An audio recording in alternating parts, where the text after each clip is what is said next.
যে ইস্যুটি নিয়ে আসলে এখন আমরা আলোচনা করতেই চাই, সেটি হচ্ছে ভারতের সাথে বাংলাদেশের এখনকার যে সম্পর্ক। জুবাইরবাবু, আপনার কাছে যদি আসি, কেন মনে হচ্ছে মানে যদি জানতেই চাই যে ভারতের এই আচরণটি, একদিকে আমরা দেখছি তারা বলছে যে আমাদের সাথে সম্পর্ক উন্নয়ন করতে চায়, আমাদের সাথে তাদের বাণিজ্যিক অর্থনৈতিক নানা রকম সম্পর্কের বিষয়গুলো আছে, সেখানে তারা ফ্যাসিস্ট শেখ হাসিনার নানা কর্মকাণ্ডকে এক ধরনের কিন্তু সুযোগও করে দিচ্ছে।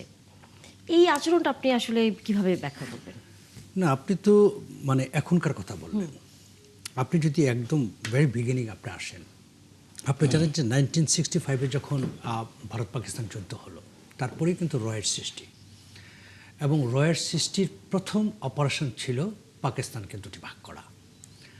আর আমরা যেহেতু বাংলাদেশের মানুষ, আমরা পাকিস্তান দ্বারা নির্যাতিত ছিলাম, এবং বিভিন্নভাবে, রাজনৈতিকভাবে, অর্থনৈতিকভাবে, সামাজিকভাবে আমরা এত নির্যাতিত হয়েছি যে আমরাও তখন কিন্তু পাকিস্তান থেকে বাঁচতে চেয়েছিলাম।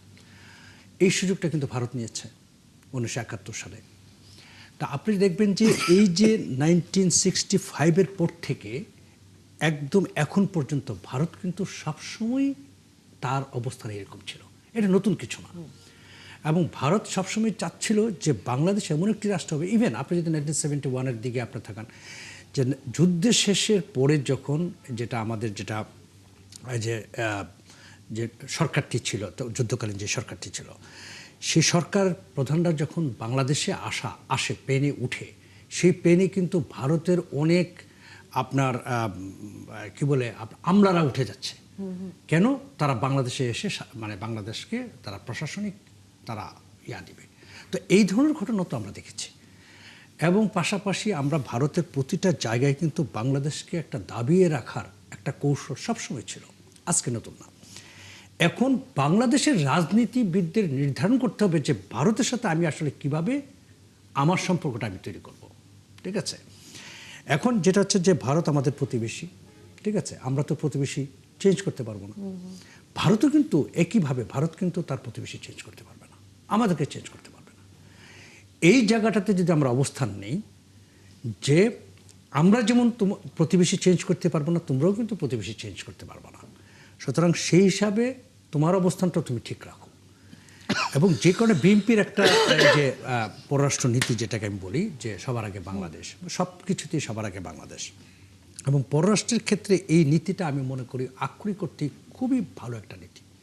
যদি এই নীতিতে বিএনপি থাকে, যে আজকে সালাউদ্দিন সাহেব যে কথাটি বললেন, যে একদিকে হাসিনাকে তারা প্রশ্রয় দিচ্ছে, প্রশ্রয় তো দিচ্ছেই, পাশাপাশি রাজনীতি করার সুযোগ দিচ্ছে, অথচ তারা কিন্তু একদম দেখেন হুবহুব মিলে যায়। হাসিনা কিন্তু সেম কাজটি করতো, মুখে এক কথা বলতো, আমি কি দোষ করেছি, অথচ তার দোষের কোনো হিসাব নাই।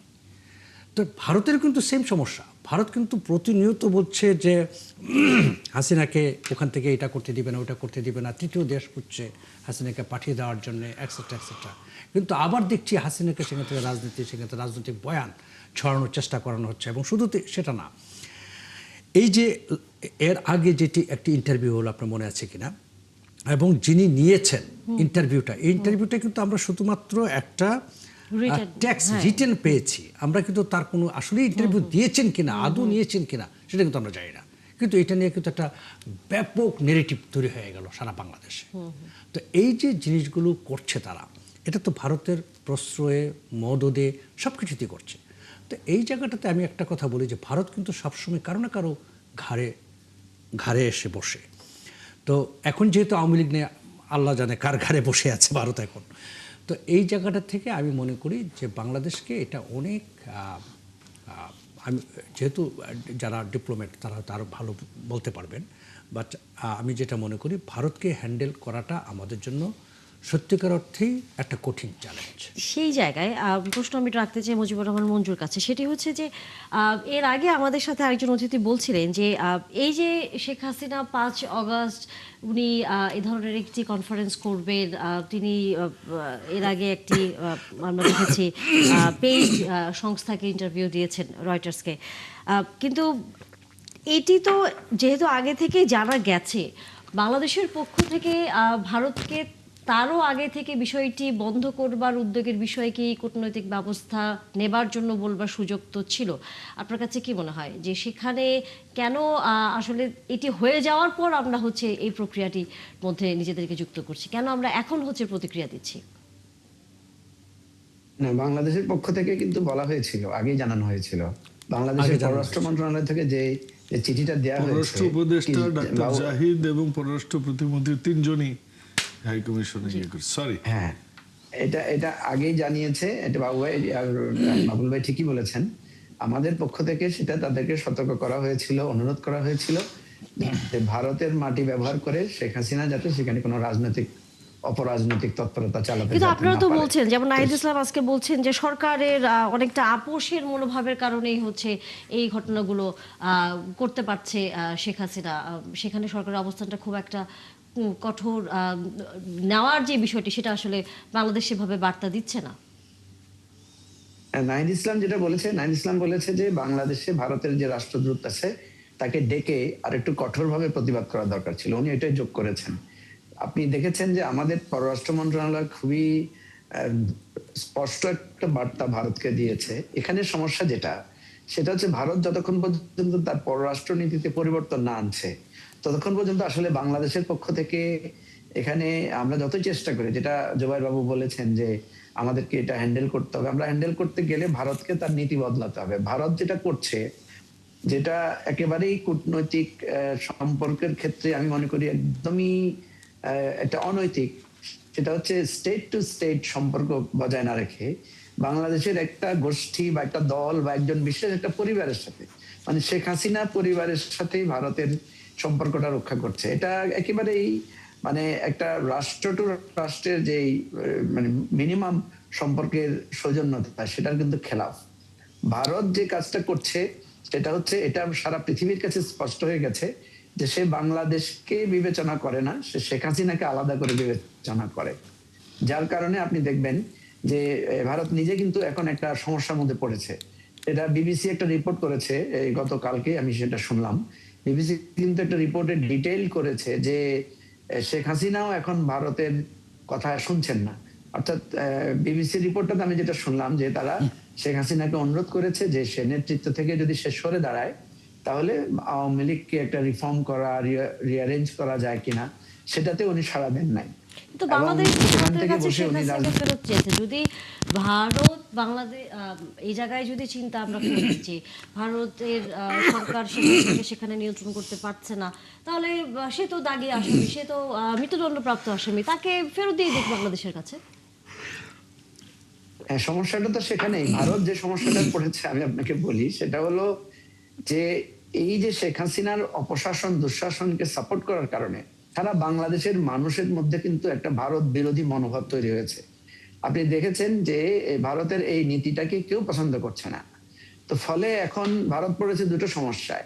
শেখ হাসিনাকে যদি সে আশ্রয় না দেয়, তাহলে সে ভবিষ্যতে তার যে একটা ব্রোকার, তার যে একটা দালাল শ্রেণী তৈরি হওয়ার, সেটা কিন্তু চিরতরে বন্ধ হয়ে যাবে। মনে করবে যে তার দালালরা কিন্তু বিপদে পড়লে তার সাহায্য পায় না। এটা ভারতের জন্য একটা সমস্যা, এটা কিন্তু একটা চাপও তাদের কাছে, তাদের দেশে। ফলে সে একদিকে শেখ হাসিনাকে রক্ষা করার একটা দায় তার আছে, অপরদিকে শেখ হাসিনা একটা কথা বলেছিল, আপনার মনে থাকার কথা, যে ভারতকে আমি এত দিয়েছি যে সে এটার ঋণ সারা জীবনে শোধ করতে পারে না। যেহেতু একদম স্পষ্টত একজন আসামি এবং যার অলরেডি মৃত্যুদণ্ড ঘোষণা করা হয়েছে আইনগত প্রক্রিয়ায়, সুতরাং ভারত যত কথাই বলুক, বাংলাদেশের মানুষের কাছে তার এই নৈতিক পরাজয়টা বা নৈতিক দুর্বলতাটা রয়েছে। আমাদের বাংলা সিনেমায় একটা ডায়লগ ছিল, আমরা ছোটবেলায় শুনতাম, যে মানে ভিলেন নায়ককে বলে যে, সরি, ভিলেনকে নায়িকা বলে যে দেহ পাবি তো মন পাবি না। তো ভারত অ্যাকচুয়ালি ওইটাই করেছে। সে বাংলাদেশের মানুষের মন কোনোভাবেই সে আর পাচ্ছে না। সে আওয়ামী লীগের নেতাদের দেহটাকে সে এখন সংরক্ষণ করছে, কিন্তু এটার বিনিময়ে বাংলাদেশের মানুষের হৃদয়ের মধ্যে থেকে ভারতের প্রতি যে মানে সামান্যতম ন্যূনতম মঞ্জু ভাই একটা প্রশ্ন করতে চাই আপনাকে। মঞ্জু ভাই একটা প্রশ্ন করতে চাই। আপনি বলেন যে দেহ পাবিত মন পাবি না, দেহ পাবিত মন পাবি না আপনি বলেছেন। তো বাংলাদেশের জনগণের মানুষের মন পায়নি, তাহলে বাংলাদেশের দেহ কি পেয়েছে ভারত? বাংলাদেশের দেহ পায় নাই। ওই যে মানে বললাম তো, আওয়ামী লীগ আর আওয়ামী লীগের নেতাদের কিছু বডিলি না, তাদের আওয়ামী লীগ তো presence বাংলাদেশ না। বাংলাদেশ, হ্যাঁ, সেটা তো আওয়ামী লীগ তো বাংলাদেশ না। বাংলাদেশ না, ঠিক আছে? আওয়ামী লীগ বাংলাদেশ না। আপনি নতুন দালালের কথা বলে, আরে আওয়ামী লীগের দালালের সাথে তুলনা করেছেন। হ্যাঁ, কিন্তু নতুন দালালও তো তৈরি করা যায়। না, আমি যেটা বলছি যে ভারত সমস্যা হচ্ছে যে সে যে নতুন দালাল তৈরি করবে সেই জায়গাটাতে, মানে আমি বলছি পুরাটি দুইটা ভারতের idea আছে। পররাষ্ট্রনীতিটা ভারতের পররাষ্ট্রনীতিটা এমন ভাবে বাংলাদেশে ধসে পড়েছে, এটা শুধু বাংলাদেশে না, আর তার অন্যান্য নেভারদের জায়গায়ও। কারণ যার কারণে দেখা গেছে, আপনি 75 এর কথাও আপনার মনে থাকার কথা, 75-এও অনেকে মনে করেছিল যে শেখ মুজিবুর রহমানকে ভারত রক্ষা করবে এবং শেখ মুজিবুর রহমানের এইরকম একটা নির্মম পরিণতির পরে ভারত কিছু একটা করবে, কিন্তু ভারত কিন্তু তেমন কিছু করে নাই। তো এবারেও আওয়ামী লীগের লোকেরা আপনি দেখবেন বারবার বলছে যে ভারতের সহযোগিতায় শেখ হাসিনা ফিরে আসবে। আপনি ভারতের 2-3 জন সাংবাদিক আছে না, সুবীর ভৌমিক বা আরো 1-2 জন আমি দেখলাম, তারা এমন একটা ভাব দেখাচ্ছে যে ভারত শেখ হাসিনাকে এখানে প্রতিষ্ঠা করে দিয়ে যাবে। কিন্তু একটা সিম্পল ঘটনা যে ভারত কিসের ভিত্তিতে এই জিনিসটা করবে। আজকে আমরা দেখলাম যে ভারতের যে মুখপাত্র তিনি বলেছেন যে যে শেখ হাসিনার বক্তব্যের সাথে তারা একমত না। তো আপনারা শেখ হাসিনার বক্তব্যের সাথে একমত না, কিন্তু শেখ হাসিনাকে আপনারা আবার প্ল্যাটফর্ম দিচ্ছেন। আমি কিন্তু ব্যক্তিগতভাবে মনে করি শেখ হাসিনা যত কথা বলবে তত সে মিথ্যা বলবে, এবং তার পলিটিক্স যেভাবে ব্ল্যান্ডার হয়েছে তার কথার জন্য, তার অপরাজনীতির জন্য, শেখ হাসিনার কথা বলার মধ্যে আমাদের কিন্তু কোনো লস নাই। এবং শেখ হাসিনা যত কথা বলবে তত বেশি তার রাজনীতি, তার ব্যক্তিত্ব, তার অবস্থান ক্ষতিগ্রস্ত হবে। ভারত যতক্ষণ পর্যন্ত তার এই নীতিতে পরিবর্তন না আনবে, যে কোনো ব্যক্তি, দল বা গোষ্ঠীর সাথে না, সে বাংলাদেশকে একটা রাষ্ট্র আকারে বিবেচনা করবে এবং রাষ্ট্র টু রাষ্ট্র সম্পর্কটা উন্নয়নের জন্য চেষ্টা করবে। দেখেন, ভারত কিন্তু আমাদের প্রতিবেশী এবং অনেক ডিপেন্ডেন্সি আমাদের ইচ আদার, একজনের সাথে একজনের আছে। আমাদের ভারতের সাথে ভাষার একটা বিরাট জনগোষ্ঠীর মিল আছে, ভারতের ধর্মের দিক থেকে একটা বিরাট জনগোষ্ঠীর, আমাদের হিন্দু মুসলিম দুইটার স্ট্রং কমিউনিটি আছে সেখানে এখানে। তারপরে সাংস্কৃতিগত ভারতের সাথে আমাদের মিল আছে, ভারতের সাথে আমাদের হেলথ রিজনে, তারপর ট্যুরিজম রিজনে আমাদের প্রচুর কমিউনিকেশন আছে। এবং হিস্ট্রিক্যালি কিন্তু আমাদের মানে এক পর্যায়ে আমাদের এনসাইন হিস্ট্রিটা কিন্তু একই রকম ভাবে প্রবাহিত হয়েছে। সুতরাং ভারতকে মনে রাখতে হবে বাংলাদেশের সাথে তার এই সুসম্পর্ক রক্ষা করতে হলে তার এই ব্যক্তি প্রীতি, এবং আরো স্পেসিফিক্যালি বলতে গেলে এরকম একটা মানে স্বৈরাচারী এবং ফ্যাসিবাদী শাসকের প্রীতিটা তার যে কত বড় ভুল, এটা সে যত তাড়াতাড়ি বুঝতে পারবে ততই আমাদের এই সংকটটা দূরীভূত হবে, সংকটটা সমাধান হবে। আদার দেন এটা হিস্ট্রিক্যালি, এটা যেটা আজকে স্বরাষ্ট্রমন্ত্রী বলেছেন এবং গতকালকেও আমাদের পররাষ্ট্রমন্ত্রী বলেছেন, যে এটা তাদের সাথে আমাদের কূটনৈতিক সম্পর্কটা কিন্তু এই অযথা শেখ হাসিনাকে কেন্দ্র করে একটা আরো জটিল আকার ধারণ করবে বলে আমি মনে করি। এই সামনের দিনগুলোতে আসলে শেষ পর্যন্ত বাংলাদেশের সাথে ভারতের আসলে সম্পর্ক কেমন হবে? আমরা তো এক ধরনের বারবারই বন্ধুর মতো আচরণ করার চেষ্টা করছি, কিন্তু তাদের নানা কর্মকাণ্ডের কারণে সেটি করা সম্ভব হচ্ছে না। সেই বাস্তবতায় থেকে আবার যদি একটু নাহিদ ইসলামের একটি প্রসঙ্গটি আপনাকে একটু কোট করে বলি, যে জুলাই জাদুঘর তিনি আজকে পরিদর্শন করেছেন, করে যাওয়ার পর সেখানে তিনি বলেছেন যে ইতিহাসের নানা বিষয়গুলো থাকার পরেও বাংলাদেশের সাথে ভারত যা যা করেছে সেই বিষয়গুলো সেখানে স্থান পায়নি, অর্থাৎ ভারতের অংশটি সেটি বাদ দেওয়া হয়েছে। বিএনপি ভারতকে এক ধরনের ভয় পাচ্ছে বলে তার কাছে মনে হয়েছে। আসলে কি তাই? ধন্যবাদ। নাহিদ ইসলাম নাহিদ ইসলাম সরি না, নাহিদ ইসলাম যেটা বলেছেন সেটা আমি হচ্ছে এই যে প্রশ্নটা করেছি BNP ফজলুদ্দা বাবুলকে, আপনি আছেন আমাদের সাথে, নিশ্চয়ই আসবো আবার। আচ্ছা ঠিক আছে ঠিক আছে ঠিক আছে। নাহিদ ইসলাম হচ্ছে মহান জাতীয় সংসদের বিরোধী দলের চিফ হুইপ। সো উনি বিরোধিতা করবেন, এটা খুব স্বাভাবিক। বিরোধিতাটা যদি একটু অন্যভাবে হইতো তাহলে এটা মনে হয় আরো সুন্দর হতো। সেটা কি রকম? বাংলাদেশের ইতিহাসে এর চেয়ে কড়া জবাব আমরা কোনোদিনও কোনো রাষ্ট্রকে দিইনি, যেভাবে এবার আমাদের পররাষ্ট্র দপ্তর থেকে অফিসিয়ালি জানানো হয়েছে চিঠির মাধ্যমে। 1, 2, আরেকটা দেশের, হ্যাঁ ভারতের প্রভাব ছিল, এটা সবাই জানে। এটা শেখ হাসিনা ওয়াজেদ নিজেও বলেছে, ভারতকে যা দিয়েছে আজীবন মনে রাখবে। So it was a great give and take in relationship. যেটা বলছেন যে একটা পরিবারের সাথে সম্পর্ক, মঞ্জু ভাই যেটা বললেন, ওখানে একটু কমপ্লিমেন্ট করে বলতে চাই, শেখ হাসিনা ওয়াজেদের সাথে সম্পর্কটা মূলত গান্ধী পরিবারের। যেখানে রাজীব গান্ধীর বাড়িতে দীর্ঘ 6 মাস ট্রেনিং প্রাপ্ত হয়েছেন উনি, থেকে খেয়ে বড় হয়ে তারপর পাঠিয়ে দিয়েছে। মোদির সাথে শেখ হাসিনার সম্পর্ক আমি যতটুকু মূল্যায়িত করি, এটা হচ্ছে একদম দেয়া নেয়া সম্পর্ক। হাসিনা সেটা নিজেই বলেছেন, সেটা হচ্ছে যা দিয়েছে আজীবন মনে রাখবে। এখন হাসিনার প্রতি সেই কৃতজ্ঞতাটা তারা প্রকাশ করছে, কারণ করে দেখাচ্ছে যে আমি তোমার কাছে কৃতজ্ঞ নই। হ্যাঁ, বিষয় হচ্ছে যে কথাটা বলেছেন দেহ আর মনের বিষয়, কিন্তু ভারতের গণতন্ত্র নিয়েও আপনি জানেন অনেক প্রকারের কথা আছে। এই গণতন্ত্রটা যদি হইতো সেই সময়ের সেই জওহরলাল নেহেরু এবং তার পিতা বিখ্যাত আইনজীবী মতিলাল নেহেরুর আদর্শের গড়া, কিংবা কংগ্রেসের মৌলানা আবুল কালাম আজাদ, অথবা বল্লভভাই পাটেল, কিংবা নেতাজি সুভাষচন্দ্র বোসের রাজনীতিটা হইতো, তাহলে ভারতের জন্য হতো। এখন যে রাজনীতিটা ভারতে হচ্ছে এটা আমরা সবাই জানি, সারা বিশ্ব জানে, আমার মনে হয় আমেরিকাও জানে। আর যদি আগের রাজনীতিটা হয়তো তাহলে ভারত ঠিকই বুঝতো, একবার যদি মন পাওয়া যায় দেহ পাওয়া যায় শতবার। এটা আমার কথা নয়, নির্মলেন্দু গুণের কথা, তার একটা কবিতাই বলেছিলেন।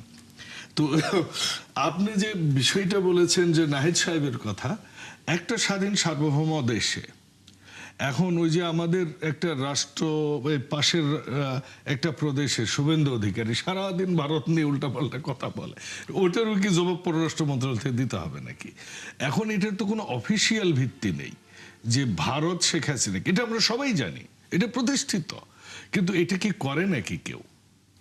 তো সে কারণেই হয়তো এটা করা হয়নি আমি মনে করি। দ্বিতীয়ত আপনি যেটা বলছেন যেটা মঞ্জু ভাই একটা পারফেক্টলি কথা বলেছেন, আমাদের সাথে বিশেষ করে পশ্চিমবঙ্গের, এটা কেরালারও না, এটা কোয়েম্বাটোরেরও না, এইটা মানে চেন্নাইয়েরও না, মানে মাদ্রাজেরও না, উত্তর ভারতেরও না, এইটা পাঞ্জাবিদেরও সংস্কৃতি না, এইটা এমনকি কানাড়া সংস্কৃতি না যেটা ব্যাঙ্গালোরের, এটা তামিলনাড়ুরও না, এইটা আপনার ওই পাহাড়ের ওই দিকের আপনার সেই কি বলে যেসব প্রদেশগুলো আছে, সিকিম বলেন, এগুলারও না। আমাদের সংস্কৃতির সাথে ভারতের সংস্কৃতির একটা চিরন্তন প্রভাব আছে।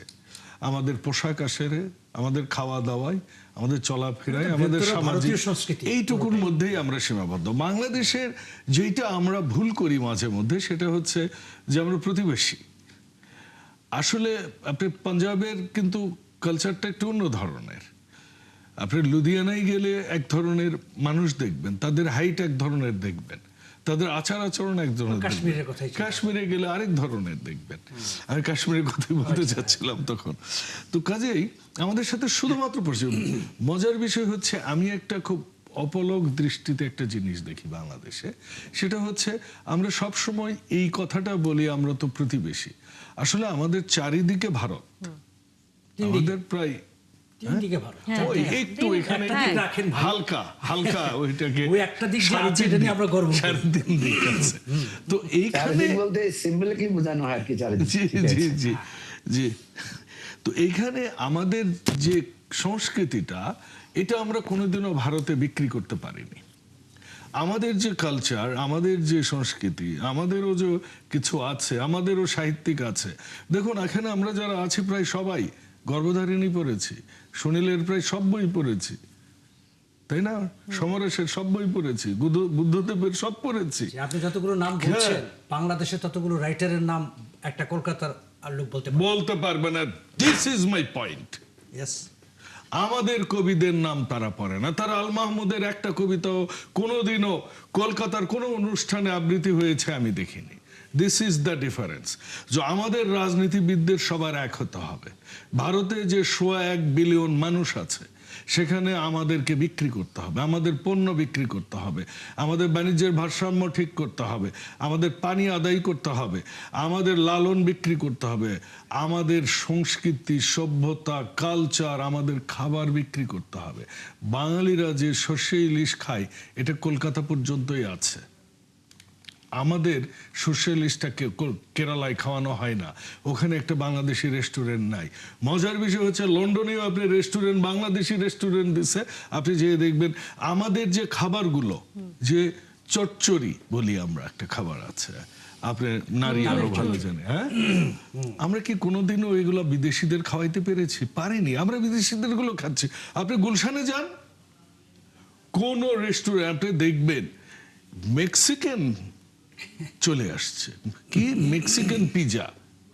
আপনার মা দাদিরা আমরা এখন যে পিঠা করেছে ঢুকে কোথায়? গেছি, কিন্তু আপনি যেই ভারতের সাথে হয়তো তো এখন আমাদের খাবার- ভারতের সাথে রাজনীতিটা আমাদের করতে হবে, আমাদের বসতে হবে, আমাদের বিক্রি করতে কিন্তু হবে। এই আমরা ভারতের রাজনীতিটা টেলিভিশনে না, না, দেশে দেখি, হ্যাঁ, আমাদের টেলিভিশন এই চ্যানেলগুলো ভারতে দেখাতে এই হবে। রাজনীতিটা শেষ পর্যন্ত যখন ফ্যাসিস্ট হাসিনাকেও তারা সুযোগ করে দেয়, সেখানে বসে বাংলাদেশের বিরুদ্ধে কথা সেটা বলবেন, ব্যর্থ হয়েছে সেখানে হাসিনা। সেখানে বাংলাদেশের অবস্থানটা মনে করেন কিনা যে আপনারা যে অবস্থানে আছেন সেটা অনেক শক্ত? কারণ এখনো সবাই মনে করে যে যেভাবে বাংলাদেশকে আরো শক্তভাবে কঠোরভাবে দাঁড়ানোর কথা, সেই জায়গায় কোথাও না কোথাও কিছুটা হলেও হয়তো ছাড় দিচ্ছে বাংলাদেশ